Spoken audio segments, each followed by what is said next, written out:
Everybody dies, don't they? Everybody come back, don't they? Isn't that so? You tried to get into the locked drawer today, didn't you? How do the dead come back? Schalken The Painter by J. Sheridan Le Fanu, published in 1851. For he is not a man as I am, that we should come together. Neither is there any that might lay his hand upon us both. Let him, therefore, take his rod away from me, and let not his fear terrify me. There exists at this moment in good preservation a remarkable work of Schalken's. The curious management of its lights constitutes, as usual in his pieces, the chief apparent merit of the picture. I say apparent, for in its subject and not in its handling, however exquisite, consists its real value. The picture represents the interior of what might be a chamber in some antique religious building, and its foreground is occupied by a female figure in a species of white robe, part of which is arranged so as to form a veil. The dress, however, is not that of any religious order. In her hand the figure bears a lamp, by which alone her figure and face are illuminated, and her features wear such an arch smile as well becomes a pretty woman when practising some prankish roguery in the background, and excepting where the dim red light of an expiring fire serves to define the form, in total shadow stands the figure of a man, dressed in the old Flemish fashion, in an attitude of alarm, his hand being placed upon the hilt of his sword, which he appears to be in the act of drawing. There are some pictures which impress one, I know not how, with a conviction that they represent not the mere ideal shapes and combinations which have floated through the imagination of the artist, but scenes, faces, and situations which have actually existed. There is in that strange picture something that stamps it as the representation of a reality. And such in truth it is, for it faithfully records a remarkable and mysterious occurrence, and perpetuates in the face of the female figure, which occupies the most prominent place in the design, an accurate portrait of Rose Felderkaust, the niece of Gerard Douw, the first and I believe the only love of Godfrey Schalken. My great-grandfather knew the painter well, and from Schalken himself he learned the fearful story of the painting. And from him, too, he ultimately received the picture itself as a bequest. The story and the picture have become heirlooms in my family, and having described the latter, I shall, if you please, attempt to relate the tradition which has descended with the canvas. There are few forms on which the mantle of romance hangs more ungracefully than upon that of the uncouth Schalken, the boorish but most cunning worker in oils, whose pieces delight the critics of our day almost as much as his manners disgusted the refined of his own. And yet this man, so rude, so dogged, so slovenly, in the midst of his celebrity, had, in his obscure but happier days, played the hero in a wild romance of mystery and passion. When Schalken studied under the immortal Gerard Douw, he was a very young man, and in spite of his phlegmatic temperament, he at once fell over head and ears in love with the beautiful niece of his wealthy master. Rose Felderkaust was still younger than he, having not yet attained her 17th year, and, if tradition speaks truth, possessed all the soft and dimpling charms of the fair, light-haired Flemish maidens. The young painter loved honestly and fervently. His frank adoration was rewarded, he declared his love, and extracted a faltering confession in return. He was the happiest and proudest painter in all Christendom. But there was something to dash his elation. He was poor and undistinguished. He dared not ask old Gerard for the hand of his sweet ward. He must first win a reputation and a competence. There were, therefore, many dread uncertainties and cold days before him. He had to fight his way against sore odds, but he had won the heart of dear Rose Felderkaust, and that was half the battle. It is needless to say his exertions were redoubled, and his lasting celebrity proves that his industry was not unrewarded by success. These ardent labours, and worse still, the hopes that elevated and beguiled them, were, however, destined to experience a sudden interruption of a character so strange and mysterious as to baffle all inquiry, and to throw over the events themselves a shadow of preternatural horror. Schalken had one evening outstayed all his fellow pupils, and still pursued his work in the deserted room. As the daylight was fast failing, he laid aside his colours, and applied himself to the completion of a sketch on which he had expressed extraordinary pains.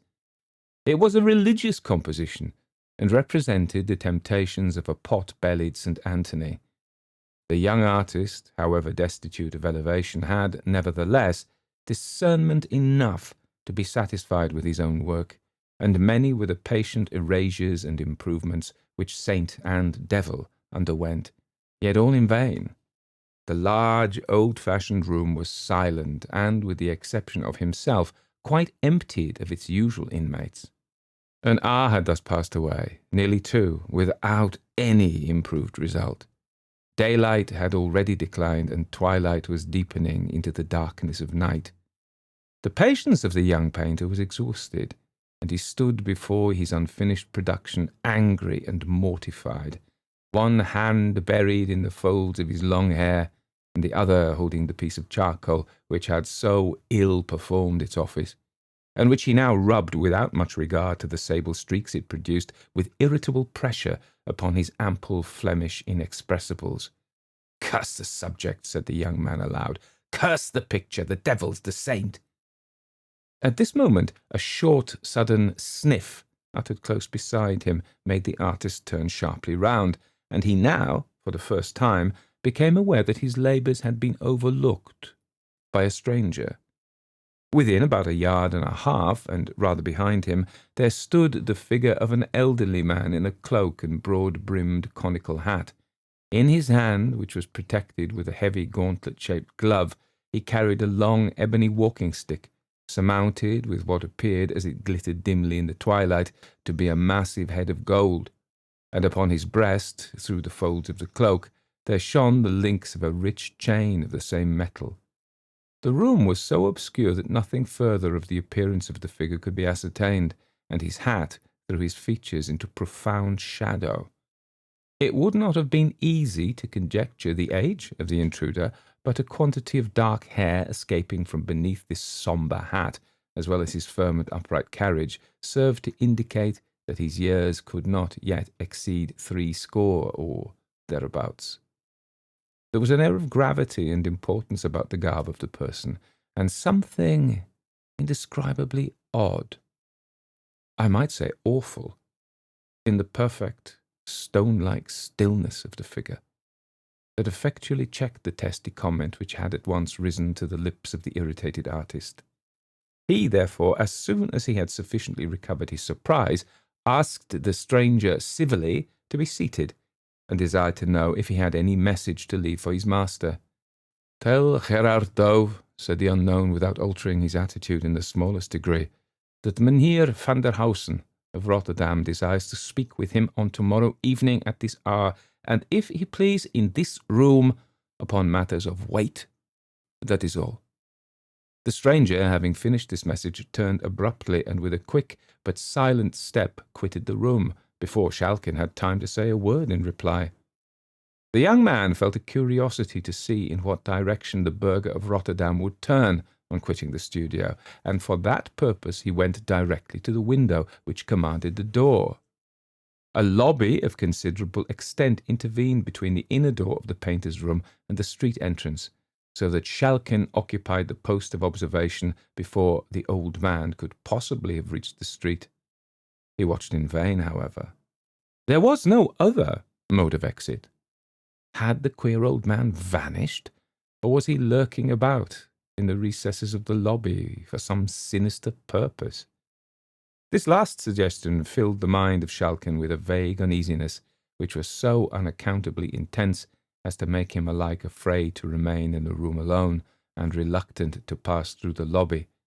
However, with an effort which appeared very disproportioned to the occasion, he summoned resolution to leave the room, and having locked the door and thrust the key in his pocket, without looking to the right or left, he traversed the passage which had so recently, perhaps still, contained the person of this mysterious visitant, scarcely venturing to breathe till he had arrived in the open street. "Mynheer Vanderhausen," said Gerard Douw within himself, as the appointed hour approached. "Mynheer Vanderhausen of Rotterdam. I never heard of the man till yesterday. What can he want of me? A portrait, perhaps, to be painted, or a poor relation to be apprenticed, or a collection to be valued, or, pshaw, there's no one in Rotterdam to leave me a legacy. Well, whatever the business may be, we shall soon know it all."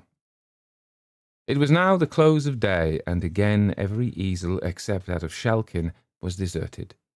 Gerard Douw was pacing the apartment with the restless step of impatient expectation, sometimes pausing to glance over the work of one of his absent pupils, but more frequently placing himself at the window, from whence he might observe the passengers who threaded the obscure by-street in which his studio was placed. "Said you not, Godfrey," exclaimed Douw, after a long and fruitful gaze from his post of observation, and turning to Schalken, "that the hour he appointed was about 7 by the clock of the Stadthouse?" "It had just told 7 when I first saw him, sir," answered the student. "The hour is close at hand, then," said the master, consulting an horologe as large and as round as an orange. "Mynheer Vanderhausen from Rotterdam. Is it not so?" "Such was the name." "And an elderly man, richly clad," pursued Douw musingly. "As well as I might see," replied his pupil. "He could not be young, nor yet very old neither, and his dress was rich and grave, as might become a citizen of wealth and consideration." At this moment the sonorous boom of the Stadthouse clock tolled, stroke after stroke, the hour of 7. The eyes of both master and student were directed to the door, and it was not until the last peal of the bell had ceased to vibrate that Douw exclaimed, So, we shall have his worship presently, that is, if he means to keep his hour. If not, you may wait for him, Godfrey, if you court his acquaintance. But what, after all, if it should prove but a mummery got up by Van Karp or some such wag? I wish you had run all risks and cudgelled the old burgomaster soundly. I'd wager a dozen of Rhenish his worship would have unmasked and pleaded old acquaintance in a trice. "Here he comes, sir," said Schalken, in a low, monitory tone, and instantly, upon turning towards the door, Gerard Douw observed the same figure which had, on the day before, so unexpectedly greeted his pupil Schalken.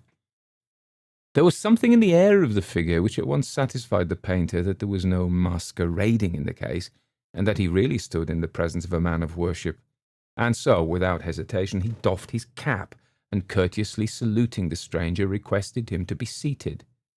The visitor waved his hand slightly, as if in acknowledgment of the courtesy, but remained standing.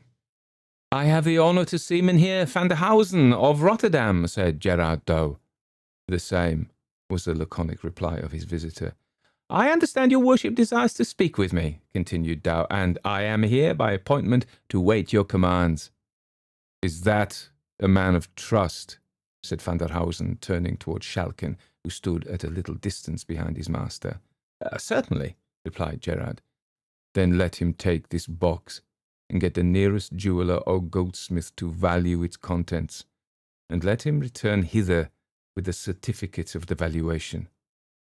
At the same time he placed a small case, about 9 inches square, in the hands of Gerard Douw, who was as much amazed at its weight as at the strange abruptness with which it was handed to him. In accordance with the wishes of the stranger, he delivered it into the hands of Schalken, and repeating his direction, dispatched him on the mission. Schalken disposed his precious charge securely beneath the folds of his cloak, and rapidly traversing 2 or 3 narrow streets, he stopped at a corner house, the lower part of which was then occupied by the shop of a Jewish goldsmith. He entered the shop, and calling the little Hebrew into the obscurity of its back recesses, he proceeded to lay before him Vanderhausen's casket. On being examined by the light of a lamp, it appeared entirely cased with lead, the outer surface of which was much scraped and soiled and nearly white with age. This having been partially removed, there appeared beneath a box of some hard wood, which also they forced open, and after the removal of 2 or 3 folds of linen, they discovered its contents to be a mass of golden ingots, closely packed, and, as the Jew declared, of the most perfect quality. Every ingot underwent the scrutiny of the little Jew, who seemed to feel an Epicurean delight in touching and testing these morsels of the glorious metal, and each one of them was replaced in its berth with the exclamation, "Mein Gott, how very perfect! Not one grain of alloy. Beautiful! Beautiful!" The task was at length finished, and the Jew certified under his hand the value of the ingots submitted to his examination to amount to many thousand rix dollars. With the desired document in his pocket and the rich box of gold carefully pressed under his arm and concealed by his cloak, he retraced his way, and entering the studio found his master and the stranger in close conference. Schalken had no sooner left the room in order to execute the commission he had taken in charge than Vanderhausen addressed Gerard Douw in the following terms. "I cannot tarry with you tonight more than a few minutes, and so I shall shortly tell you the matter upon which I come. You visited the town of Rotterdam some 4 months ago, and then I saw in the church of St Laurence your niece, Rose Felderkaust. I desire to marry her, and if I satisfy you that I am wealthier than any husband you can dream of for her, I expect that you will forward my suit with your authority. If you approve my proposal, you must close with it here and now, for I cannot wait for calculations and delays." Gerard Douw was hugely astonished by the nature of Mynheer Vanderhausen's communication, but he did not venture to express surprise, for, besides the motives supplied by prudence and politeness, the painter experienced a kind of chill and oppression, like that which is said to intervene when one is placed in unconscious proximity with the object of a natural antipathy, an undefined but overpowering sensation, while standing in the presence of the eccentric stranger, which made him very unwilling to say anything which might reasonably offend him. "I have no doubt," said Gerard, after 2 or 3 prefatory hems, "that the alliance which you propose would prove alike advantageous and honourable to my niece, but you must be aware that she has a will of her own, and may not acquiesce in what we may design for her advantage." "Do not seek to deceive me, Sir Painter," said Vanderhausen. "You are her guardian. She is your ward. She is mine, if you like to make her so." The man of Rotterdam moved forward a little as he spoke, and Gerard Douw, he scarce knew why, inwardly prayed for the speedy return of Schalken. "I desire," said the mysterious gentleman, "to place in your hands at once an evidence of my wealth and a security for my liberal dealing with your niece. The lad will return in a minute or 2 with a sum in value 5 times the fortune which she has a right to expect from her husband. This shall lie in your hands together with her dowry, and you may apply the united sum as suits her interest best. It shall be all exclusively hers while she lives. Is that liberal?" Douw assented and inwardly acknowledged that fortune had been extraordinarily kind to his niece. The stranger, he thought, must be both wealthy and generous, and such an offer was not to be despised, though made by a humorist and one of no very prepossessing presence. Rose had no very high pretensions, for she had but a modest dowry, which she owed entirely to the generosity of her uncle. Neither had she any right to raise exceptions on the score of birth, for her own origin was far from splendid, and, as the other objections, Gerard resolved, and indeed, by the usages of the time, was warranted in resolving, not to listen to them for a moment, Sir, he said, addressing the stranger, your offer is liberal, and whatever hesitation I may feel in closing with it immediately arises solely from my not having the honour of knowing anything of your family or station. Upon these points you can, of course, satisfy me without difficulty. As to my respectability, said the stranger dryly, you must take that for granted at present. Pester me with no inquiries. You can discover nothing more about me than I choose to make known. You shall have sufficient security for my respectability, my word, if you are honourable, if you are sordid, my gold. A testy old gentleman, thought Douw. He must have his own way, but all things considered, I am not justified to declining his offer. I will not pledge myself unnecessarily, however. You will not pledge yourself unnecessarily, said Vanderhausen, strangely uttering the very words which had just floated through the mind of his companion. But you will do so if it is necessary, I presume, and I will show you that I consider it indispensable.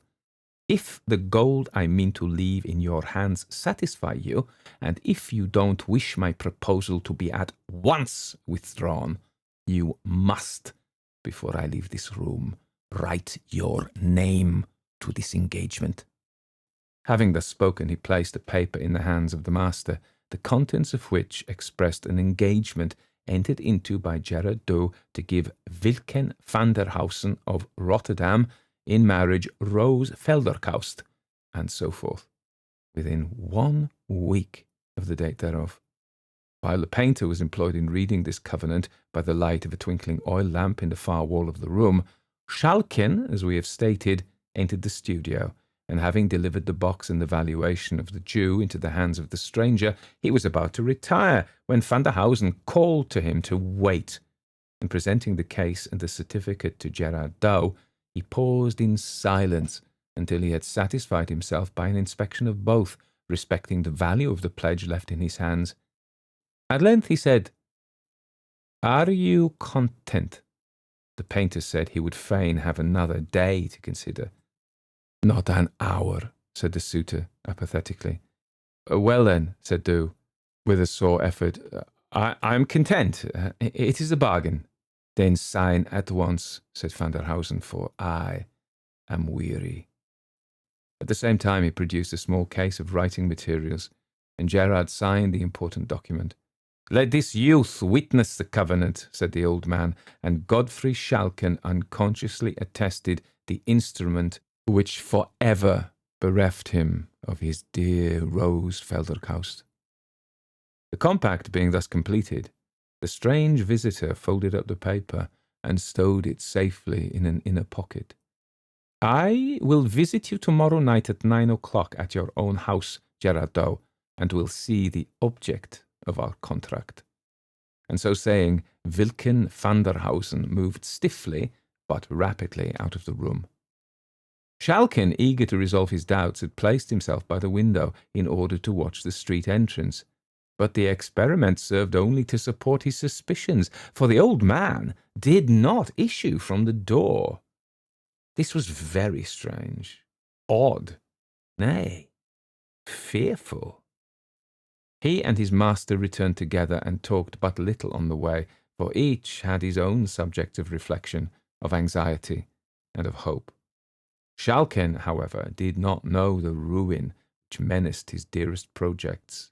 Gerard Douw knew nothing of the attachment which had sprung up between his pupil and his niece, and even if he had, it's doubtful whether he would have regarded its existence as any serious obstruction to the wishes of Mynheer Vanderhausen. Marriages were then and there matters of traffic and calculation, and it would have appeared as absurd in the eyes of the guardian to make a mutual attachment an essential element in a contract of the sort, as it would have been to draw up his bonds and receipts in the language of romance. The painter, however, did not communicate to his niece the important step which he had taken in her behalf, a forbearance caused not by any anticipated opposition on her part, but solely by a ludicrous consciousness that if she were to ask him for a description of her destined bridegroom, he would be forced to confess that he had not once seen his face, and if called upon would find it absolutely impossible to identify him. Upon the next day, Gerard Douw, after dinner, called his niece to him, and having scanned her person with an air of satisfaction, he took her hand, and looking upon her pretty, innocent face with a smile of kindness, he said, "Rose, my girl, that face of yours will make your fortune." Rose blushed and smiled. Such faces and such tempers seldom go together, and when they do, the compound is a love charm few heads or hearts can resist. Trust me, you'll soon be a bride girl, but this is trifling, and I am pressed for time, so make ready the large room by 8 o'clock tonight and give directions for supper at 9. I expect a friend, and observe me, child, do trick yourself out handsomely. I won't have him think us poor or sluttish."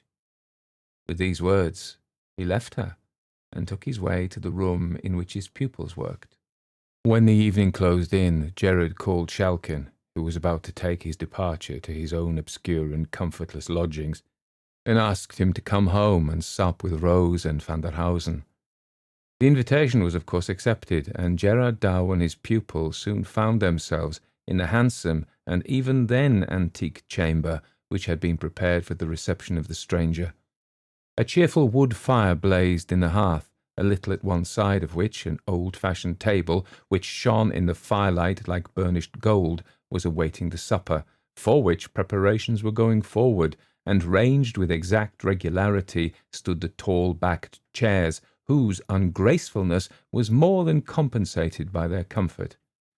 The little party, consisting of Rose, her uncle, and the artist, awaited the arrival of the expected visitor with considerable impatience. 9 o'clock at length came, and with it a summons at the street door, which, being speedily answered, was followed by a slow and emphatic tread upon the staircase. The steps moved heavily across the lobby. The door of the room in which the party we have described were assembled slowly opened, and there entered a figure which startled, almost appalled the phlegmatic Dutchman, and nearly made Rose scream with terror. It was the form, and arrayed in the garb of Mynheer Vanderhausen. The air, the gait, the height were the same, but the features had never been seen by face completely.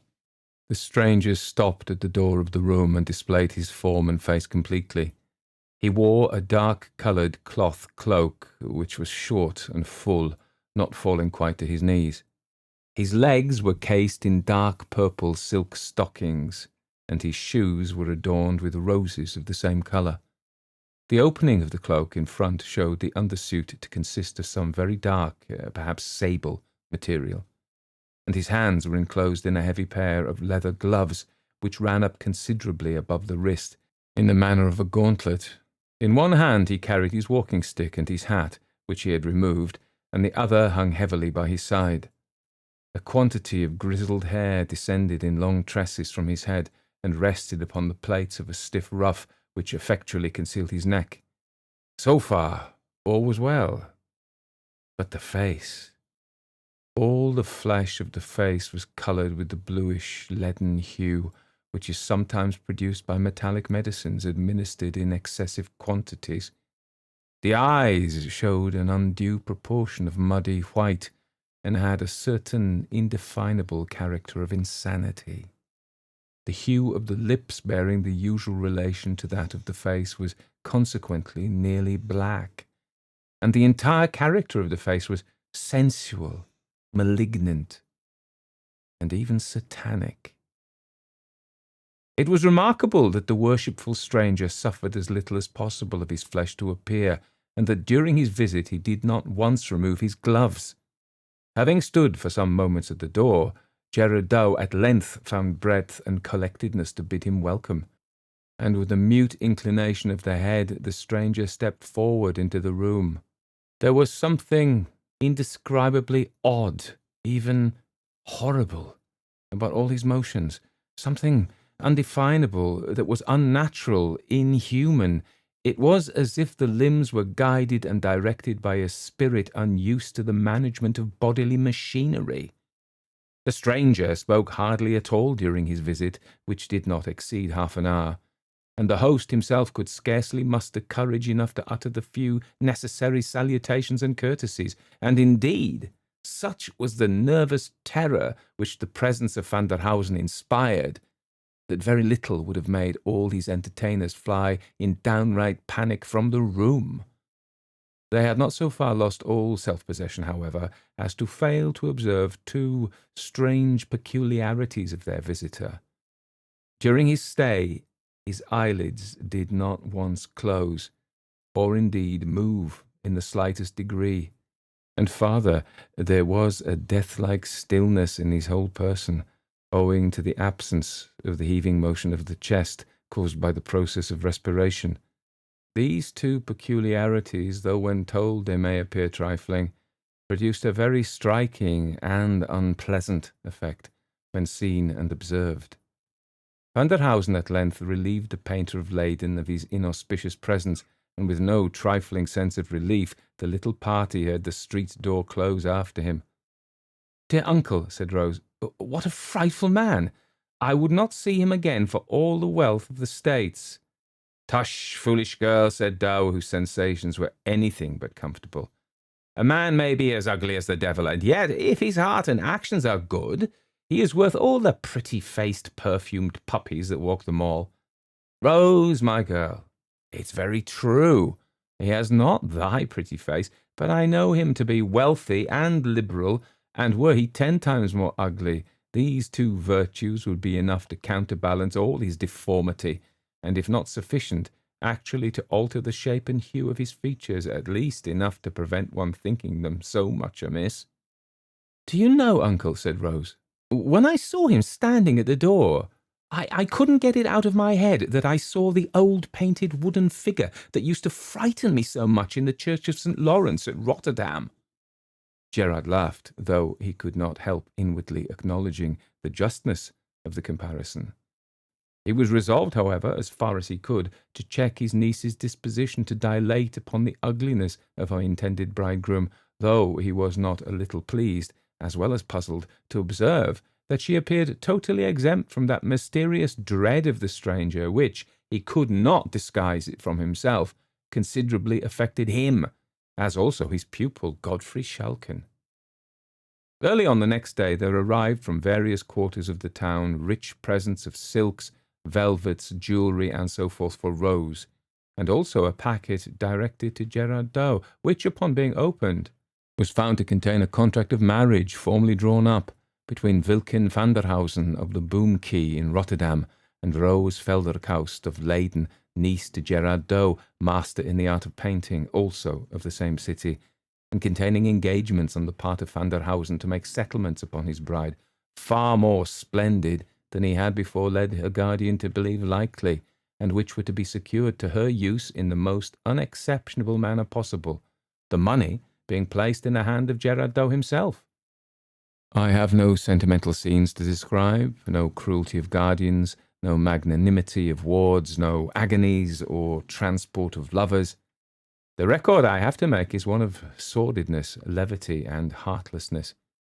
In less than a week after the first interview, which we have just described, the contract of marriage was fulfilled, and Schalken saw the prize which he would have risked existence to secure, carried off in solemn pomp by his repulsive rival. For 2 or 3 days he absented himself from the school. He then returned and worked, if with less cheerfulness, with far more dogged resolution than before. The stimulus of love had given place to that of ambition. Months passed away, and contrary to his expectation, and indeed to the direct promise of the parties, Gerard Douw heard nothing of his niece or her worshipful spouse. The interest of the money, which was to have been demanded in quarterly sums, lay unclaimed in his hands. He began to grow extremely uneasy. Mynheer Vanderhausen's direction in Rotterdam he was fully possessed of. After some irresolution, he finally determined to journey thither, a trifling undertaking and easily accomplished, and thus to satisfy himself of the safety and the comfort of his ward, for whom he entertained an honest and strong affection. His search was in vain, however. no one in Rotterdam had ever heard of Mynheer Vanderhausen. Gerard Douw left not a house in the Boom Key untried, but all in vain. No one could give him any information whatever touching the object of his inquiry, and he was obliged to return to Leyden, nothing wiser and far more anxious than when he had left it. On his arrival, he hastened to the establishment from which Vanderhausen had hired the lumbering, though, considering the times, most luxurious vehicle which the bridal party had employed to convey them to Rotterdam. From the driver of this machine he learned that, having proceeded by slow stages, they had late in the evening approached Rotterdam, but that before they entered the city, and while yet nearly a mile from it, a small party of men, soberly clad and after the old fashion, peaked beards and moustaches, standing in the centre of the road, obstructed the further progress of the carriage. The driver reined in his horses, much fearing from the obscurity of the hour and the loneliness of the road that some mischief was intended. His fears were, however, somewhat allayed by his observing that these strange men carried a large litter of an antique shape, and which they immediately set down upon the pavement, whereupon the bridegroom, having opened the coach door from within, descended, and having assisted his bride to do likewise, led her, weeping bitterly and wringing her hands, to the litter which they both entered. It was then raised by the men who surrounded it and speedily carried towards the city, and before it had proceeded very far, the darkness concealed it from the view of the Dutch coachman. In the inside of the vehicle he found a purse, whose contents more than thrice paid the hire of the carriage and man. He saw and could tell nothing more of Mynheer Vanderhausen and his beautiful lady. This mystery was a source of profound anxiety and even grief to Gerard Douw. There was evidently fraud in the dealing of Vanderhausen with him, though for what purpose committed he could not imagine. He greatly doubted how far it was possible for a man possessing such a countenance to be anything but a villain, and every day that passed without his hearing from or of his niece, instead of inducing him to forget his fears, on the contrary, tended more and more to aggravate them. The loss of her cheerful society tended also to depress his spirits, and in order to dispel the gloom which often crept upon his mind after his daily occupations were over, he was wont frequently to ask Schalken to accompany him home and share his otherwise solitary supper. One evening the painter and his pupil were sitting by the fire, having accomplished a comfortable meal, and had yielded to the silent and delicious melancholy of digestion, when their ruminations were disturbed by a loud sound at the street door, as if occasioned by some person rushing and scrambling vehemently against it. A domestic had run without delay to ascertain the cause of the disturbance, and they heard him twice or thrice interrogate the applicant for admission, but without eliciting any other answer but a sustained reiteration of the sounds. They heard him then open the hall door, and immediately there followed a light and rapid tread on the staircase. Schalken advanced towards the door. It opened before he reached it, and Rose rushed into the room. She looked wild, fierce, and haggard with terror and exhaustion, but her dress surprised them as much as even her unexpected appearance. It consisted of a kind of a white woolen wrapper made close about the neck and descending to the very ground. It was much deranged and travel-soiled. The poor creature had hardly entered the chamber when she fell senseless on the floor. With some difficulty they succeeded in reviving her, and on recovering her senses, she instantly exclaimed in a tone of terror rather than mere impatience, "Wine, wine, quickly, or I'm lost!" Astonished and almost scared at the strange agitation in which the call was made, they at once administered to her wishes, and she drank some wine with a haste and eagerness which surprised them. She had hardly swallowed it when she exclaimed with the same urgency, "Food! For God's sake, food at once, or I perish!" A considerable fragment of a roast joint was laid upon the table, and Schalken immediately began to cut some, but he was anticipated, for no sooner did she see it than she caught it, a more than mortal image of famine, and with her hands, and even with her teeth, she tore off the flesh and swallowed it. When the paroxysm of hunger had been a little appeased, she appeared on a sudden overcome with shame, or it may have been that other more agitating thoughts overpowered and scared her, for she began to weep bitterly and to wring her hands. "Oh, send for a minister of God," she said. "I am not safe till he comes. Send for him speedily." Gerard Douw dispatched a messenger instantly, and prevailed on his niece to allow him to surrender his bedchamber to her use. He also persuaded her to retire to it at once to rest. Her consent was extorted upon the condition that they would not leave her for a moment. "Oh, that the holy man were here," she said. "He can deliver me. The dead and the living can never be one. God has forbidden it." With these mysterious words, she surrendered herself to their guidance, and they proceeded to the chamber which Gerard Douw had assigned to her use. Do not leave me for a moment," said she. "I am lost for ever if you do." Gerard Douw's chamber was approached through a spacious apartment, which they were now about to enter. He and Schalken each carried a candle, so that a sufficiency of light was cast upon all surrounding objects. They were now entering the large chamber, which, as I have said, communicated with Douw's apartment, when Rose suddenly stopped, and in a whisper which thrilled them both with horror, she said, "Oh God, he is here! He is here! See, there he goes!" She pointed towards the door of the inner room, and Schalken thought he saw a shadowy and ill-defined form gliding into that apartment. He drew his sword, and raising the candle so as to throw its light with increased distinctness upon the objects in the room, he entered the chamber into which the shadow had glided.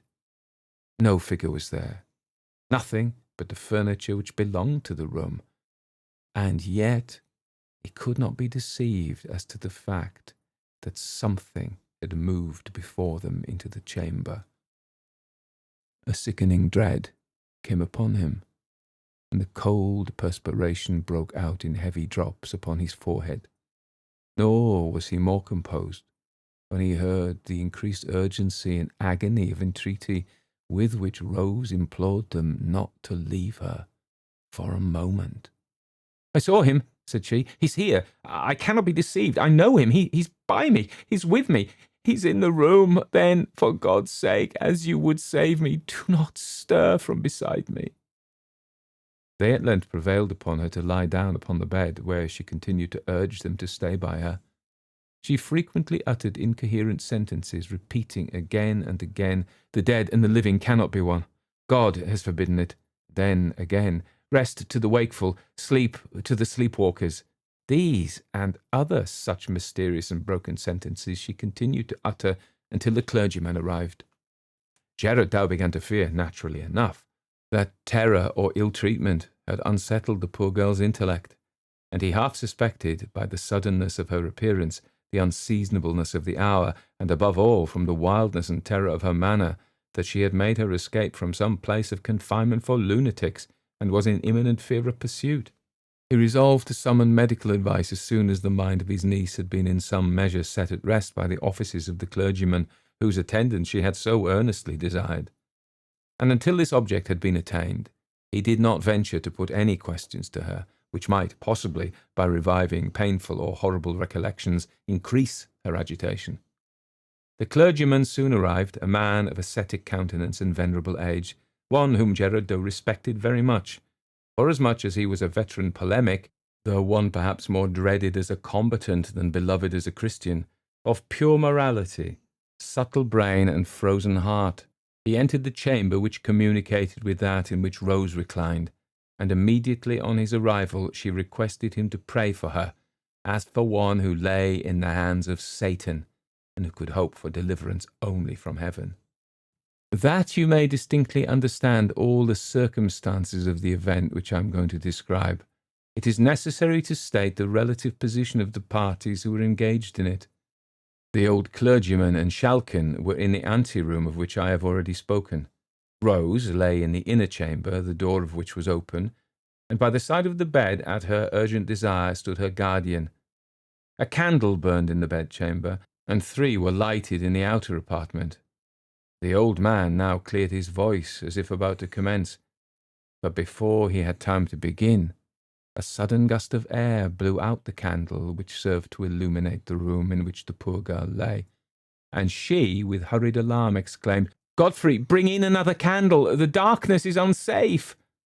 Gerard Douw, forgetting for the moment her repeated injunctions in the immediate impulse, stepped from the bedchamber into the other in order to supply what she desired. "Oh God, do not go, dear uncle!" shrieked the unhappy girl. And at the same time she sprung from the bed and darted after him, in order by her grasp to detain him. But the warning came too late, for scarcely had he passed the threshold, and hardly had his niece had time to utter the startling exclamation, when the door which divided the two rooms closed violently after him, as if swung by a strong blast of wind. Schalken and he both rushed to the door, but their united and desperate efforts could not avail so much as to shake it. Shriek after shriek burst from the inner chamber, with all the piercing loudness of despairing terror. Schalken and Douw applied every nerve to force open the door, but all in vain. There was no sound of struggling from within, but the screams seemed to increase in loudness, and at the same time they heard the bolts of the latticed window withdrawn, and the window itself grated upon the sill, as if thrown open. One last shriek, so long and piercing and agonized as to be scarcely human, swelled from the room, and suddenly there followed a death-like silence. A light step was heard crossing the room, as if from the bed to the window, and almost at the same instant the door gave way, and yielding to the pressure of the external applicants, nearly precipitated them into the room. It was empty. The window was open, and Schalken sprung to a chair and gazed out upon the street and canal below. He saw no form, but he saw, or thought he saw, the waters of the broad canal beneath settling ring after ring in heavy circles, as if a moment before disturbed by the submission of some ponderous body. No trace of Rose was ever after found, nor was anything certain respecting her mysterious wooer discovered or even suspected. No clue whereby to trace the intricacies of the labyrinth and to arrive at its solution presented itself. But an incident occurred which, though it will not be received by our rational readers in lieu of evidence, produced nevertheless a strong and a lasting impression upon the mind of Schalken. Many years after the events which we have detailed, Schalken, then residing far away, received an intimation of his father's death, and of his intended burial upon a fixed day in the church of Rotterdam. It was necessary that a very considerable journey should be performed by the funeral procession, which, as it will be readily believed, was not very numerously attended. Schalken with difficulty arrived in Rotterdam late in the day upon which the funeral was appointed to take place. It had not then arrived. Evening closed in, and still it did not appear. Schalken strolled down to the church. He found it open. Notice of the arrival of the funeral had been given, and the vault in which the body was to be laid had been opened. The sexton, on seeing a well-dressed gentleman whose object was to attend the expected obsequies, pacing the aisle of the church, hospitably invited him to share with him the comforts of a blazing fire, which, as was his custom in winter-time upon such occasions, he had kindled in the hearth of a chamber in which he was accustomed to await the arrival of such grisly guests, and which communicated by a flight of steps with the vault below. In this chamber Schalken and his entertainer seated themselves, and the sexton, after some fruitless attempts to engage his guest in conversation, was obliged to apply himself to his tobacco pipe and can to solace his solitude. In spite of his grief and cares, the fatigues of a rapid journey of nearly 40 hours gradually overcame the mind and body of Godfrey Schalken, and he sank into a deep sleep, from which he awakened by someone shaking him gently by the shoulder. He first thought that the old sexton had called him, but he was no longer in the room. He roused himself, and as soon as he could clearly see what was around him, he perceived a female form, clothed in a kind of light robe of white, part of which was so disposed as to form a veil, and in her hand she carried a lamp. She was moving rather away from him, in the direction of a flight of steps which conducted towards the vaults. Schalken felt a vague alarm at the sight of this figure, and at the same time an irresistible impulse to follow its guidance. He followed it towards the vaults, but when it reached the head of the stairs, he paused. The figure paused also, and turning gently round, displayed by the light of the lamp it carried the face and features of his first love, Rose Felderkaust. There was nothing horrible or even sad in the countenance. On the contrary, it wore the same arch smile which used to enchant the artist long before in his happy days.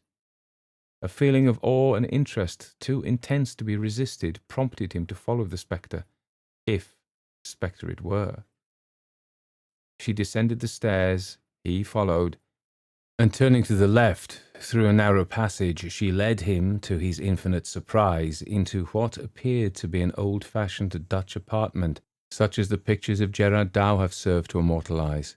Abundance of costly antique furniture was disposed about the room, and in one corner stood a four-post bed, with heavy black cloth curtains around it.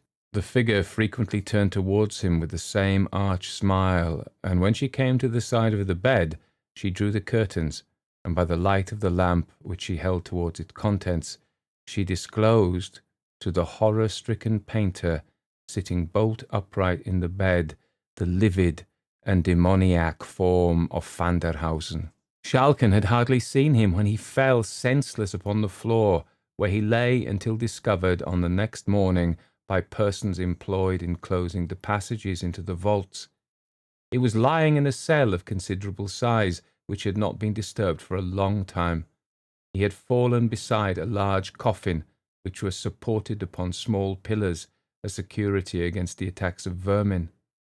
To his dying day, Schalken was satisfied of the reality of the vision which he had witnessed, and he has left behind him a curious evidence of the impression which it wrought upon his fancy, in a painting executed shortly after the event I have narrated, and which is valuable as exhibiting not only the peculiarities which have made Schalken's pictures sought after, but even more so as presenting a portrait of his early love, Rose Felderkaust, whose mysterious fate must always remain a matter of speculation.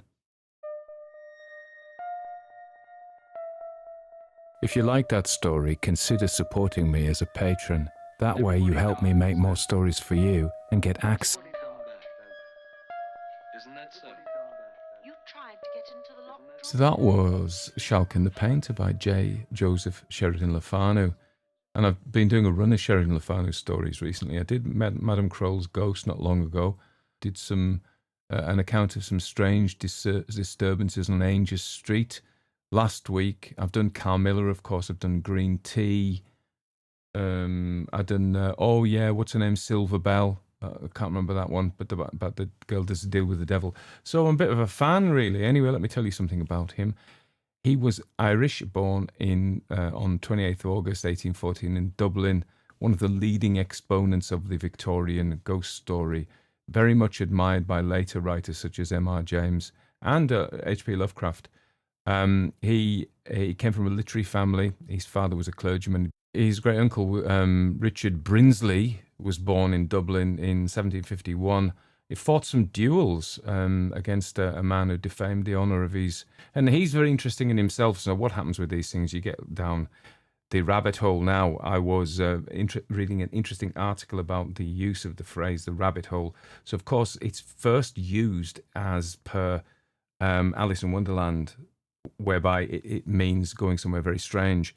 But what it's come to mean is, these days I went down a rabbit hole, just means you get lost in a labyrinth of things. It isn't necessarily a wonderland or a strange thing, and the meaning has mutated, and I mean it by the second. So Richard Brinsley is worth an episode in his own right, but he didn't write this story. His great nephew did, Joseph Sheridan. They were of Huguenot stock, I think, Le Fanu, hence the French-style name.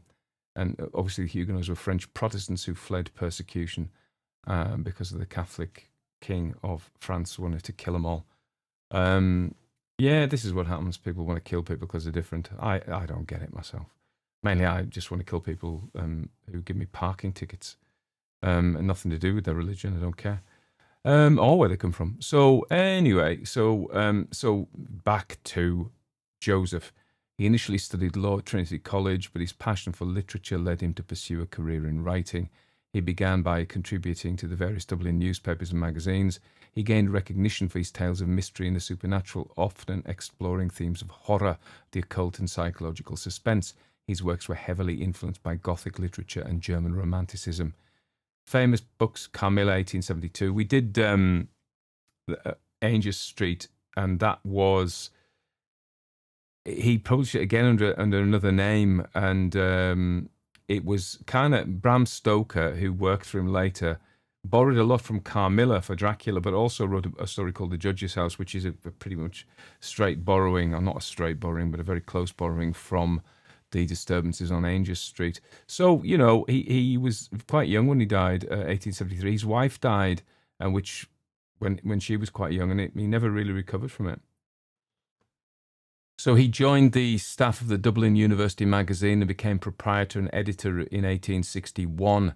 And Bram Stoker worked for him briefly there in later years. I believe that's true.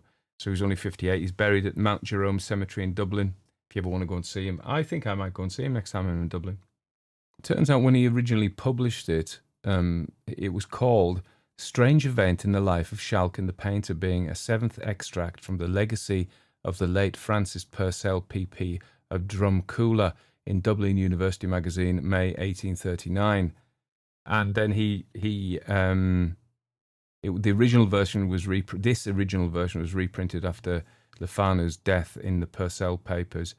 But he revised the tale before he died, clearly, and called it just Schalken the Painter in his collection Ghost Stories and Tales of Mystery.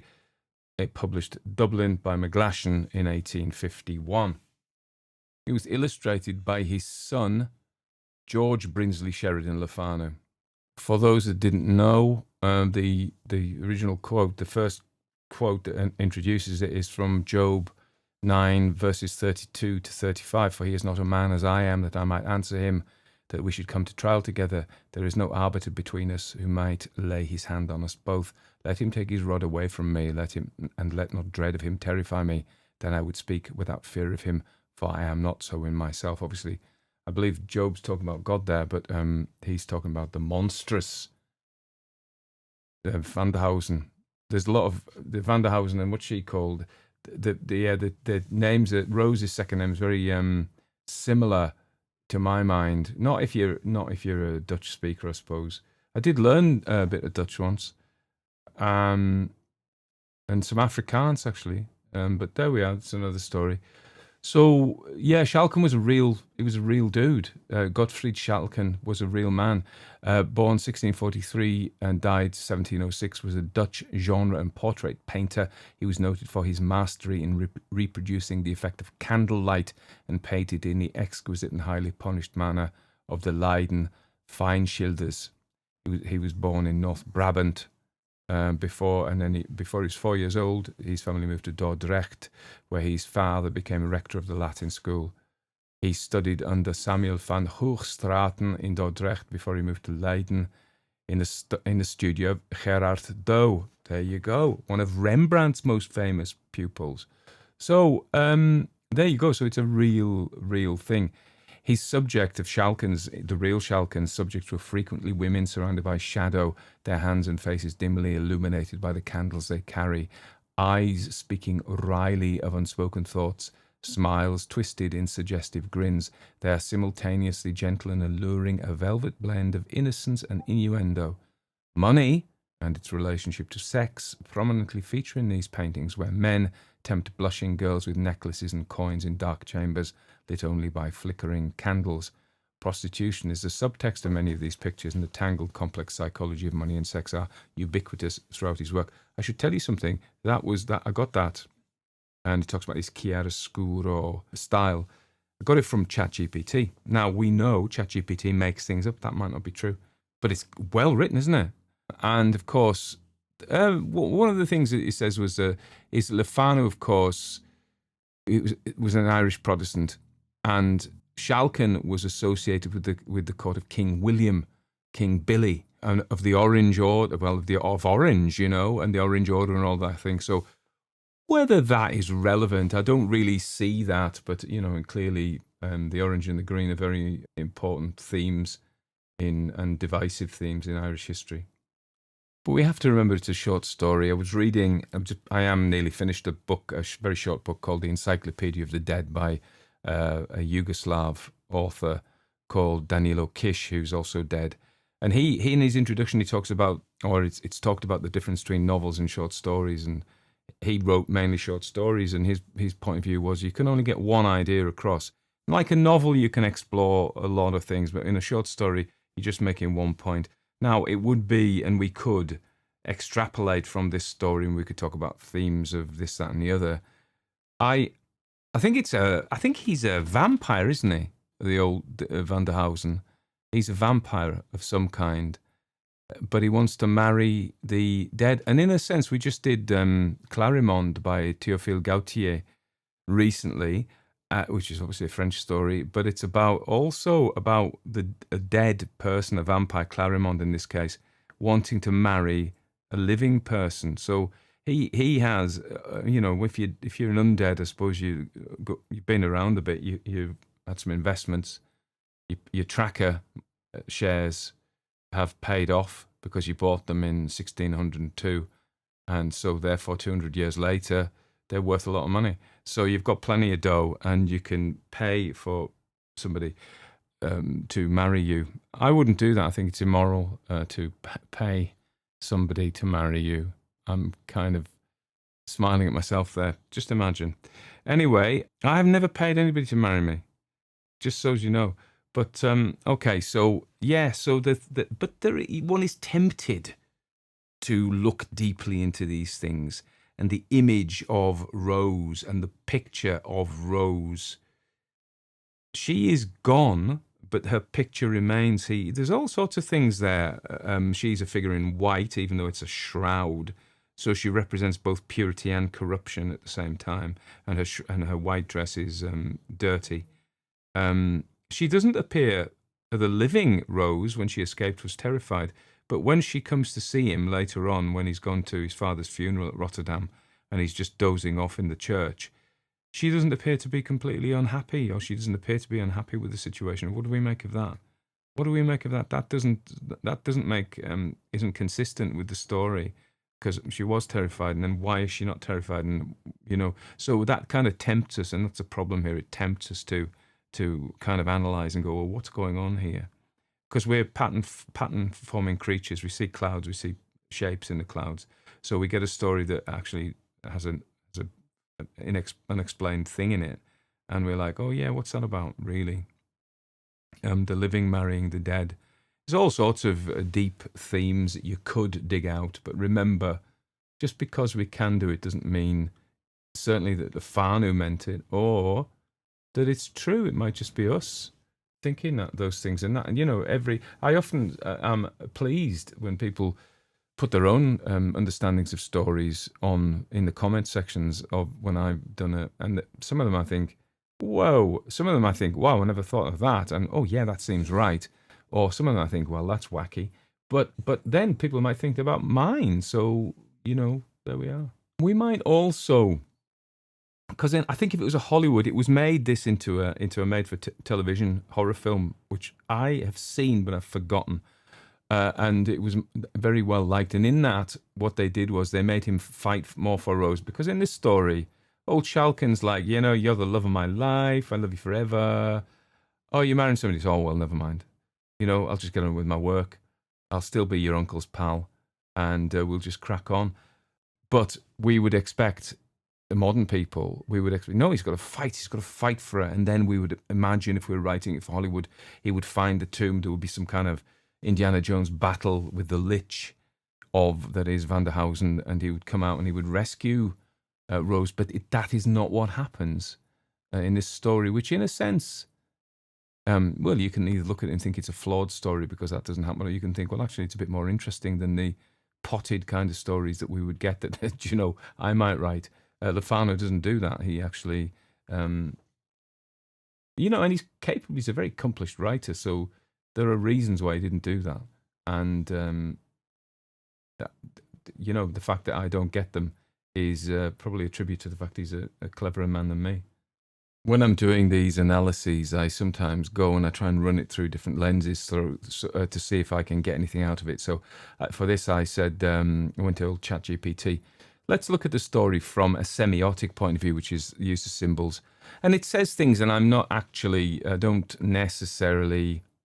It does make the point of when she comes back and she's escaped from Vanderhausen, she's craving food and wine. And that feels something like when people come back from fairyland and they're told not to eat, but the food, don't eat the food in fairyland. And if you come to fairyland and you eat human food, you die. And so it feels like there's something there, but I don't know what it is. She holds a lantern at the end. Is that an illumination? So we look, and I asked from a Gnostic point of view, which I'm just having a bit of fun here. Then from a Freudian point of view, it does talk about the uncanny. Because Freud was big on sexual and repressed desires, so the relationship between Schalken and Rose, their forbidden love, and the interference of Vanderhausen allude to the theme of sexual desire. Yeah, maybe. I'm not massively convincing. And then I go to my old man, Carl Gustav Jung, and my main man, my go-to psychoanalyst. And he has these ideas of archetypes, which you may well know, that what says there are certain characters that we're wired for. So there are certain characters in our unconscious. They appear in our dreams, they appear in artwork, they appear in films. We can't help but project them, or we negotiate the world through. And one of the things is, because we're social creatures, our instincts personify nature. So we see nature and we see our life as a negotiation with personalities, whether they're really personalities or not. But we talk about the temperament of the sky or the sea, or of a boat or of a tree. We can't help but deal with other entities and even concepts as personalities, because we're totally hardwired to do that. That's how we engage with the world. So some of the personalities that we see are the shadow, which is where we give all our evil off.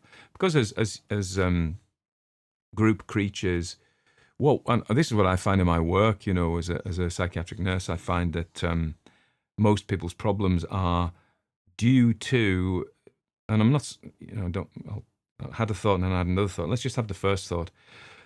So first of all, society needs to control our behavior. We cannot do what we want as group animals, because then everybody suffers. Our behavior has to be useful for society. So how we control other individuals is that we put emotions in them, and we control them through guilt and shame, and we use these things, guilt and shame. And because guilt and shame are so intolerable to us, we cannot bear them, we project out. If we feel that we've done something bad that is worthy of guilt and shame, we can't have it. So it goes out to somebody else. No, I'm sorry, it's not me. It's not, and the blood libel, of course, some dark shadow of medieval Christianity was put out onto the Jews as a scapegoat, really. And the scapegoat is a good example of that, actually. They drank the blood of Christian children. And we're seeing a lot of that now with this adrenochrome stuff, whereby the elites are supposed to harvest the organs from and terrify children. This is a weird thing if you don't know about it. So that the body produces a thing called adrenochrome. And I think Aldous Huxley invented this in either in Brave New World. It wasn't in Chrome Yellow. That's a nice book. Whereby that people would take this and it would keep them young. Think of Elizabeth Bathory, the vampire Hungarian princess who used to bathe in the blood of virgins. It had to be virgins. It's a symbolic thing, the virginity. It makes a virgin's blood is no different from a non-virgin's blood, but symbolically it is, because it's a symbolic virtue. So it's the youth and the fear of the children. It's a vile thing, but it is an archetypal. That's what I'm saying. These things crop up because they're archetypal. So we project our own horribleness that we can't bear, because we can't own that shame and guilt, and we give it to somebody else. It's not my fault, it's your fault. And it depends how developed we are as people, whereby we can tolerate our own badness and then kind of do something about it, I suppose. That's a responsible thing to do. But I see many people who cannot tolerate it, so it goes out. We used to do family therapy, and we'd sit in, and the family would come in, and they'd point to a small child and go, "It's him." And the system of the family had was thought itself pure and wonderful, and put all the badness in the family system, blamed it on one person. And this is what you see time and time again. And this person has to carry the projected wickedness of everybody that they don't want to own. So you can have it, you know? And you see that all the time. And that is our shadow. What we put out is our shadow. What we hate most, what triggers us most, that is us, that we have just chucked out, that we can't. So whatever we're most vilely frightened of, that's the thing we dislike most about ourselves, and we can't, you know, in a nutshell. You know, don't take that for every case as a great aphorism about the truth of humanity. It is broadly true, I think, and in most cases it is true. But, you know, I'm not saying, you know, I'm not giving you individual therapy here. So, Vanderhausen is the shadow, of course. He's the most vile, horrible. And, of course, all of the things we hate and fear are bundled up in him. Death, predation, the corruption of money as well, the lasciviousness, the predatory nature. He's predating. He's an old man predating a young woman, you know, sexually. He is the venality of her uncle, who's like, well, uncle knows that, you know, I shouldn't do this, but yeah, the money's very tempting, so okay. He's beside himself, and we have this double think as well, don't we? You know, at the one time we can do something and know it's bad and still do it, and then be very worried about it, you know. So yeah, oh dear, what's happened to my? Well, actually, you sold her down the river, pal. So you know, don't pretend you're worried now. Primo Levi has a thing like this in If This Is a Man, which is Primo Levi was an Italian Jewish writer who survived the concentration camps, and he has a scene whereby it's a very hot day, and they're bundling up Jewish people into cattle trucks in the most inhuman way to send them off to their death, and it's very hot, and this German soldier gets a drink of water for one of the Jewish children, and on a level you would go, oh, okay, so you're not a complete monster. That isn't what Primo Levi says. Primo Levi says, you know, come on, you're complicit in this.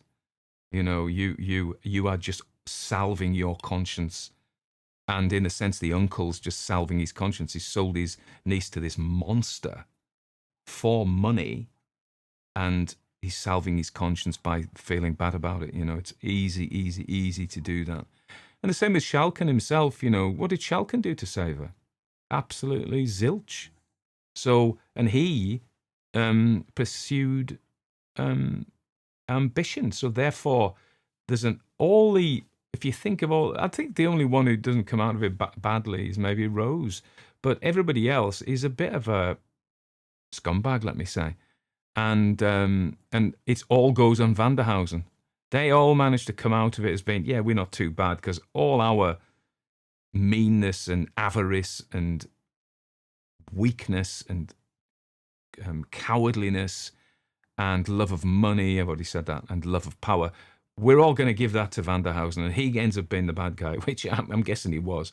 But, you know, so I think it's very useful in that point of view. And she, of course, so that's a Jungian thing. Vanderhausen is the shadow, is the collective shadow of everybody else in the story. And, of course, the other great archetype that we crop up, we find in our own psyches, is the anima for a man. I'm a man, so that's what I find. And it's the spirit of the female within us. And women, of course, according to Jungian theory, have the animus, the male part of them inside them. So for a man, the anima has all sorts of qualities, but she in Jungian thought is who leads us to our souls. She is our souls in a way. So therefore she is the vehicle for illumination.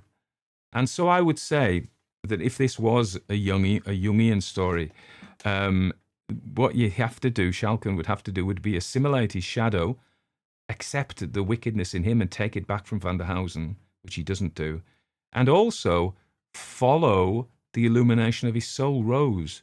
And he does that in a failed way. He paints a picture of her, and he follows her to her boudoir, her tomb boudoir, but he wakes up, so he doesn't continue to. So I think it's a failed individuation, and he, as many of us will, fails to live up to the calling of our souls to actually, incorporate all these things and become bigger than we are, and add a little bit of consciousness and to the world, to light a candle in the darkness.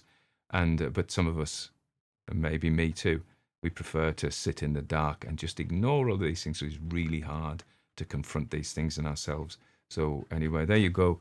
So after saying all of that stuff at the beginning about, come on, it's just a short story, it's just a horror story about a vampire, I've then gone on at length about how it's actually a massively symbolic story about, we could even say something about painting, because because in most cases we prefer the map to the territory, we prefer the painting, we prefer the movie to real life. And so rather than really embody his love for Rose, which requires courage and sacrifice, he lets her go off and he paints a picture of her instead. I just edited it out, but the doorbell went. So the dogs who've been asleep, I don't know if you heard Ruby snoring through some of that. She's not a very big dog at all, but she's got a massively loud snore. She's looking at me now because she knows I'm talking about it. I didn't mean it, Rubes. Oh dear, I've upset her. Anyway, I'll give her a treat later. It'll be okay. So the doorbell was a man from Mark from a couple of doors up, and I'd taken a parcel in from him. He's telling me it's veterinary things for his poor little cat, and I think that's the 14-year-old. It's not Lucifer, who's the black one. It's the tortoiseshell one. It's like, I don't know if it is. It's like a very fawn-coloured tortoiseshell. But it's 14 years old, and the poor old things, its kidneys are going. I had a cat, and old cats, that's what often happens, isn't it? The kidneys go, which is a terrible shame. But he says the diet's under control, and she's doing all right. So there we are. But the dogs were funny because when the doorbell went, they're up like, hey, come on, we're gonna defend, as if it was somebody bad coming, and then they just lick him. But never mind. Anyway, Schalken the Painter, Joseph Sheridan Le Fanu. We're now on an hour and 18 minutes. I've probably talked on long enough. What can I say? Oh, yeah, listen, I published my Poisoned Rose. I'm plugging that at the moment. It's a novella set in a big house in Yorkshire about us all alchemical, blah, blah, blah, mystery, blah, blah, blah, supernatural. I don't know if I'm selling it to you there, though. Anyway, you can get it. Patreon has just allowed me to sell digital products, so I've put it up there. You don't have to be a patron to buy it either. And I think it's on my Ko-fi store, or you can get it from Amazon if you don't mind Amazon. But just as a digital thing, there is a possibility of printing paperbacks, but because they are books, yes, then you get all sorts of logistics and orders. And I remember when I did print my own books, there's a company called Gardeners. If you get it in with Gardeners, they take it around all the bookshops in the UK, and you'll get it wherever, and what your local bookshop can get it. But they would send it back going, oh no, the what do you call it, the spine is scuffed. And I've gone, no, it isn't. So I'd send brand new boxes of books and they would just reject them. So I thought, this isn't worth it, because I was paying postage both ways. As a by-the-by, not for my books really, but for in general, I've kind of taken on an affiliate thing with bookshop.org, which supports indie bookshops, which I feel healthier about, because I do go and spend money and time in indie bookshops. And so this, you put an order through them and they source it through your local bookshop. So that seems a good thing to do. There'll be a link somewhere for that one, okay, but not for my books. I'll tell you what I might do. I'll put a link to Sheridan Le Fanu's books, so hopefully we can support the indie bookshops that way. Okay, probably that's about it. It's raining. I don't know if you can hear that as well. It's been a very wet. I know certain parts of the world, like Southern Europe and much of the US, have been boiling hot, but it's been cool and wet here. So I'm not making any kind of negative comment about political issues. I'm just making an observation, okay? Because, of course, as we know, people are really good at finding things to get upset about, and I don't mean anything. I'm just saying it's raining. That's it. That was where I began, and that's where I'll end. Okay, hope you're all well. Don't forget, if you like me rambling, I've got Late Night Sleep. I've got another podcast called Late Night Sleep Radio, where I talk about folk customs and legends, and dogs are just starting to wrestle now. But there's still pups, so they do a bit of a loud wrestle. I think Jasper's not really interested. He just wants to doze off, but Ruby's attacking him. So she's obviously got over her slight before when I said about the snoring. Anyway, yes, so Late Night Sleep Radio, I talk about legends, I talk about foraging, I talk about folklore, and other things that occur to me. And the idea is, given that people fall asleep to my voice anyway, they're actually encouraged to fall asleep on Late Night Sleep Radio. So if you search for it, you can find it on your podcasts, but you can also find it on YouTube. If you go to the bottom of the Classic Ghost Stories page on YouTube, you'll find a link. But if you do Late Night Sleep Radio, I think it's the only thing called that, so you should find it. Okay, all right. Tune in. Turn on. Drop out. Is that right? Anyway, I also need to say thank you again to all my patrons, all my supporters, everybody like that, and to Jonathan Sharp of the Heartwood Institute for letting me use the music. And I haven't forgotten about you, Jonathan. And if you ever listen to this, and I'm working on a thing about a 1970s story about a village where there's mumming going on, and like horn dances and things. You need to look that up. Abbots Bromley. It's people dancing with horns on their heads, not anything else. Isn't that so? Isn't that so?